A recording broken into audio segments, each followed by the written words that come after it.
and ask an Indian how much you're earning, if you're earning $100, they say I'm earning 1,000. The Indians got a perception that they don't want to be seen that they don't earn enough. I'm sorry this happens in the Indian community. On the other hand, the Chinese community, if they're earning 10,000, they say, makan, kari makan saja, that's very good again.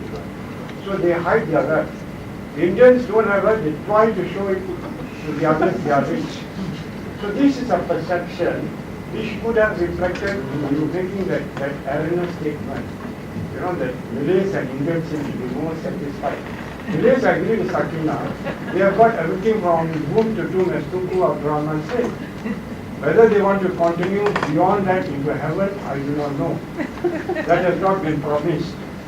But we need to make change because we did a survey, Malaysian Interfaith Network, where young Malays of both sexes, very fluent in English, said we do not want to be given out this type of handouts. They want to compete or not compete. That is a good sign which we saw, and we presented these findings to the Penang Chief Minister.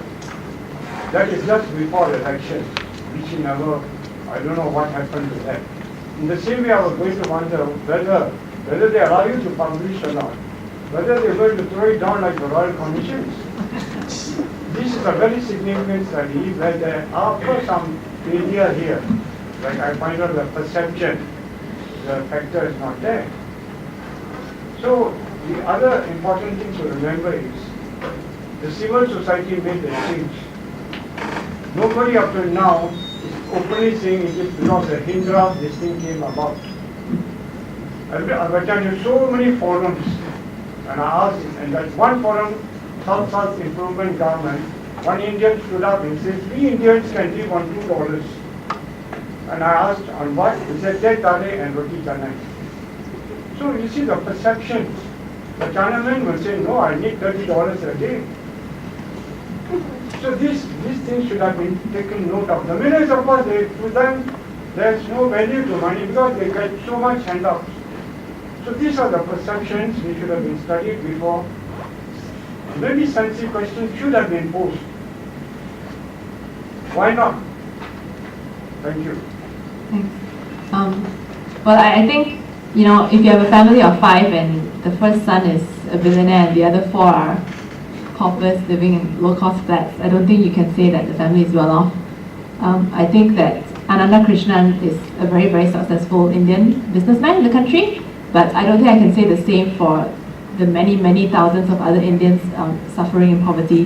The same goes for the Chinese. You know, someone from UMNO asked me the other day, you think that the Chinese are discriminated against. Why is it that the Chinese consider themselves to be second-class citizens when they are the ones who have higher income levels?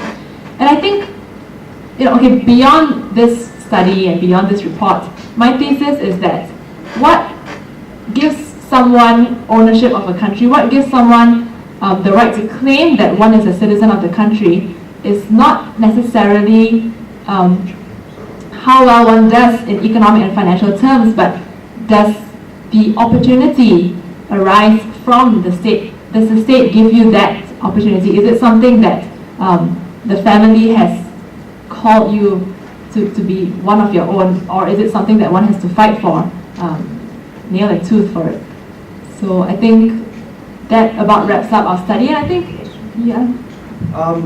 But I think just before we wrap up, I think what's important is that we must always be positive and constructive. You know, we can be critical, but we also must be constructive. And we must always try and work with civil society, the government, the ministry. And I think CPPS and the Bar Council are always willing to do that. We're always open, and we're always willing to be constructive. And I think we must not take all these things badly in the sense that, you know, there's no hope for this country. I think we are doing this because we feel that we can create that hope.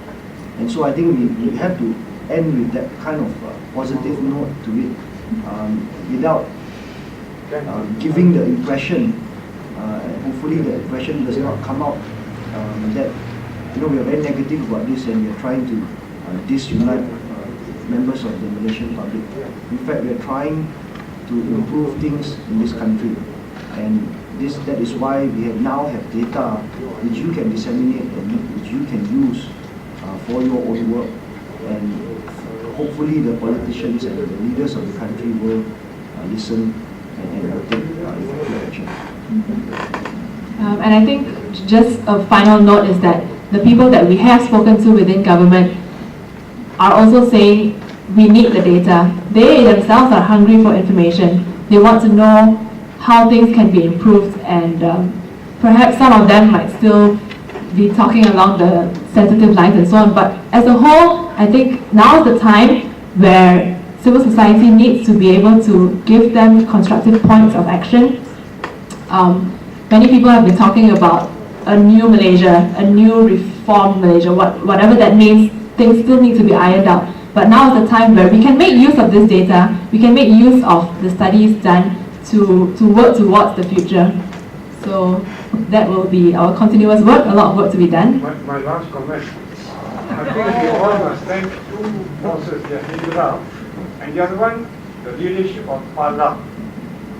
Not given these liberal changes, and therefore I have very good hope for your research to be accepted by the ministry. And I want a copy because I deal with all this at grassroots and I'm very vocal on this issue. In PJ you can see a lot of changes that are taking place in the society, but I've been talking about this unity. Thank you. And even MI Innovation Interfaith Network presented an alternative to the MCC DHS, which only ended with us, and we brought in the toys also. And then MIN is an alternative because it's the only organization is registered with the Muslim participation.